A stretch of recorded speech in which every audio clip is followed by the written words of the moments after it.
नमस्कार दोस्तों, मैं हूं शिवकांत गौतम। स्वागत करता हूं आप सभी का। ऑनलाइन गेमिंग, मनी लॉन्ड्रिंग, इस केस की जांच जो है उसमें ईडी ने एक बड़ा कदम उठाया है और इस कदम के उठाने के बाद कुछ बड़े नाम, उनकी चल अचल संपत्तियों को कुर्क किया जा सकता है। ये बहुत बड़ी अपडेट इस वक्त सामने आ रही है और इसमें जो नाम सामने आ रहे हैं वो नाम बहुत बड़े हैं, हैरान करने वाले हैं।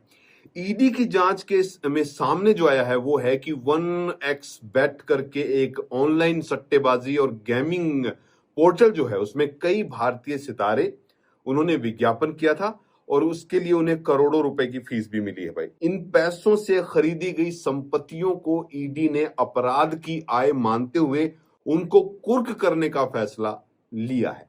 इनमें से कुछ संपत्तियां भारत में हैं और कुछ संपत्ति जो है वो यूएई जैसे देशों में बताई जा रही है। जी हां, सूत्रों के मुताबिक ईडी वर्तमान में इन संपत्तियों का जो पूरा का पूरा परिणामीकरण और मूल्यांकन जो है कर रही है, यानी इसकी वैल्यूएशन निकाल रही है। एजेंसी जल्द ही अस्थायी रूप से कुर्की के आदेश दे सकती है। इसके बाद ये आदेश धन शोषण निवारण अधिनियम के निर्णायक जो प्राधिकरण हो उसको भेजा जाएगा। लेकिन बड़ा सवाल ये है कि इसमें नाम कौन से। आप सोचेंगे कि मैं इतनी देर से जो गाथा गाए जा रहा हूं किन किन लोगों पर है।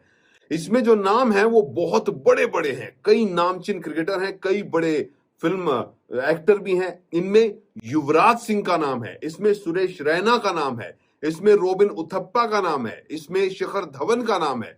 इसके अलावा अभिनेता सोनू सूद, पूर्व सांसद और अभिनेता मिमी चक्रवर्ती और बंगाली फिल्म के अभिनेता अंकुश हाजरा भी जो है वो भी इसमें पूछताछ उनसे जारी है। कुछ सोशल मीडिया इन्फ्लुएंसर को भी तलब किया गया है। एजेंसियों ने इन सभी हस्तियों के बयान पीएमएलए की धारा 50 के तहत दर्ज किए हैं। इनमें से कई ने जांच अधिकारियों को अपने खातों और लेन देन का ब्यौरा सौंप दिया है, जिसके जरिए उन्होंने ऑनलाइन प्लेटफॉर्म का विज्ञापन शुल्क प्राप्त किया था। अभिनेत्री उर्वशी रौतेला को भी तलब किया गया था। 1xBet की ब्रांड एम्बेसडर वो रही हैं, लेकिन फिलहाल विदेश में हैं। इस वजह से उनका बयान अब तक दर्ज नहीं हो पाया है। ईडी ने पूछताछ के दौरान इन हस्तियों से कई अहम सवाल किए हैं, जैसे कि 1xBet से संपर्क कैसे हुआ था, भारत में कंपनी का नोडल व्यक्ति कौन था, भुगतान का तरीका क्या था, रकम भारत में मिली या विदेश में, और क्या इन हस्तियों को पता था कि भारत में ऑनलाइन सट्टेबाजी गैरकानूनी है।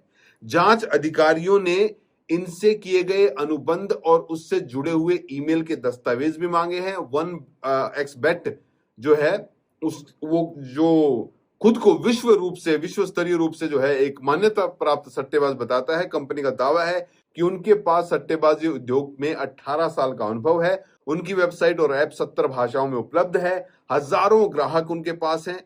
केंद्र सरकार ने हाल ही में नया कानून बनाया है। भारत में असली पैसों वाले ऑनलाइन गेमिंग पर प्रतिबंध लगा दिया गया है। सरकारी आंकड़ों के मुताबिक प्रतिबंध से पहले देश में लगभग 22 करोड़ लोग इन ऑनलाइन ऐप्स का इस्तेमाल करते थे, जिनमें से करीब आधे नियमित उपयोगकर्ता थे और गैर कानूनी तरीके से पैसों का लेन देन इसमें होता रहता था। 22 करोड़ लोगों को सीधे सीधे शब्दों में कह सकते हैं कि जुए की लत जो है इन ऐप से लग चुकी थी। अब वो इससे बाहर आ गए हैं भाई, क्योंकि अब आप ऑनलाइन गेमिंग कर ही नहीं सकते हो। बहुत बेहतरीन। लेकिन इन बड़े बड़े नामों का क्या होगा, आने वाले वक्त में हमें पता चलेगा। फिलहाल तो इनकी संपत्ति को कुर्क करने की बात चल रही है।